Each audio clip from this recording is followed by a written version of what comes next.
Hello everyone, this is the introduction to the Dark Still Life Photography Project. One of our inspiration artists is Carto Gemino. He is a graphic designer and photographer who lives and works in Zaragoza, Spain. For some of his still life photos, Gemino uses models, toys, and objects from nature to create mysterious narrative scenes. He specializes in dark, dramatic lighting. Here are two more of his photographs where you can see his use of dramatic lighting and interesting objects. Another inspiration artist for this project is Jasper Goodall. Jasper is a photographer and college professor who lives in England. This photo is from a series called Dark Flora, which focuses on naturalistic arrangements of plants. These arrangements are inspired by Victorian dioramas that were used to display taxidermy in a more realistic environment. They are curated, controlled, and romanticized versions of natural landscapes. Here are two more of his photos from that series, and you can see that he uses the deep, rich, dark background and beautiful lighting. Technical information. For this project, we are going to learn about exposure. Exposure is the amount of light that reaches the camera sensor, which creates the visual data, otherwise known as the photo, over a period of time. A precise amount of light is needed to make a successful exposure.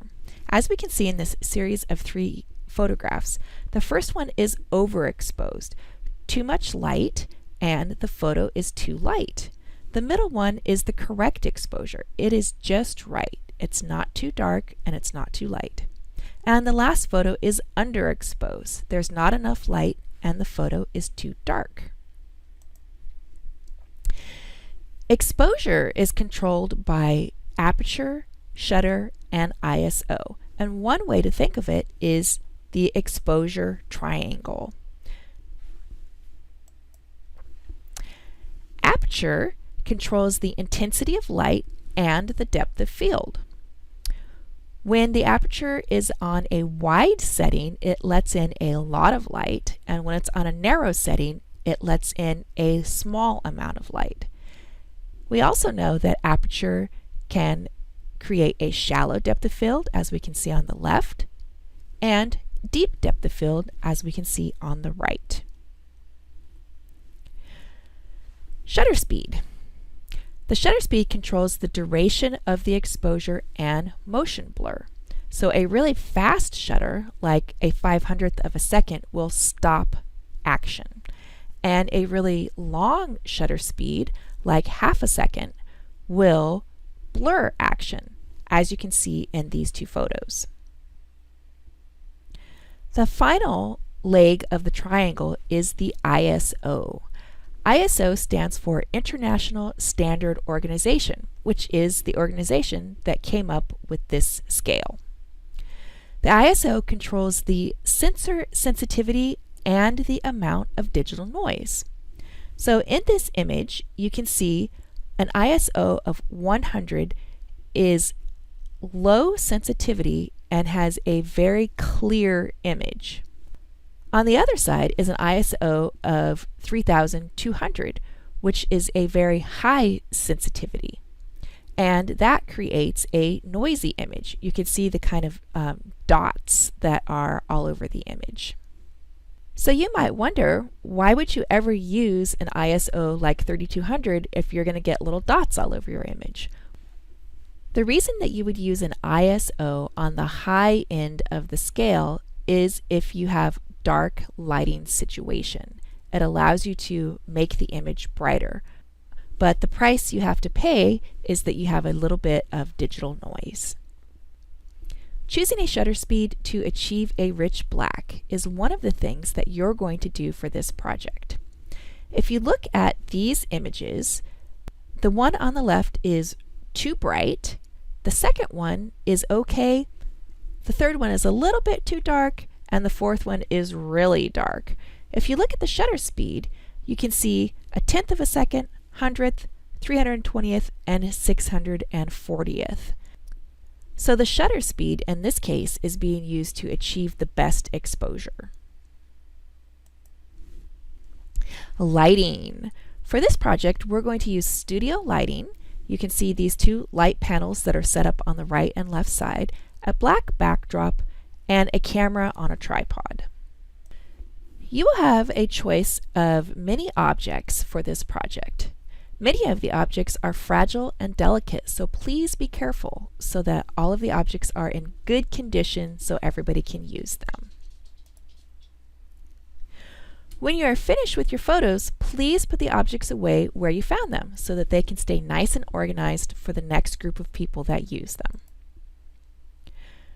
Our project, the dark still life. Arrange the objects on a black backdrop. Use all of the compositional techniques you've learned, such as get close, leading lines, rule of thirds, point of view, etc.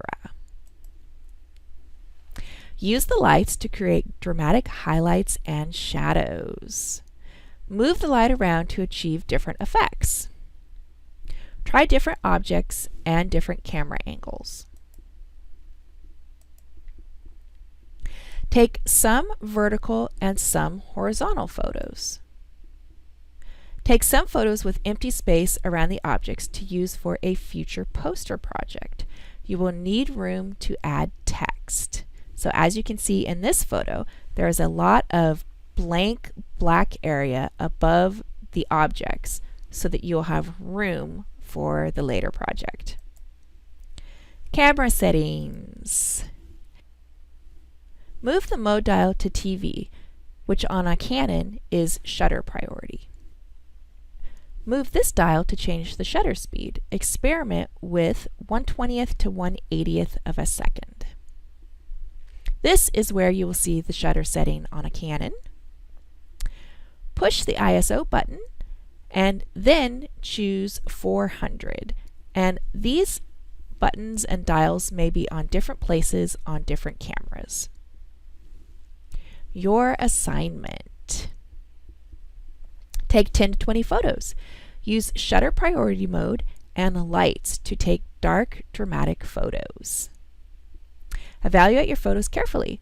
Choose the one with the strongest composition that clearly meets the project criteria. Edit your best photo with Photoshop. Check the levels and adjust if needed. Make creative edits if you wish.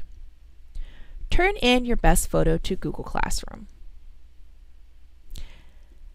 You will be making an animated GIF with this project. Follow the instructions in the video to make a GIF with your best photos.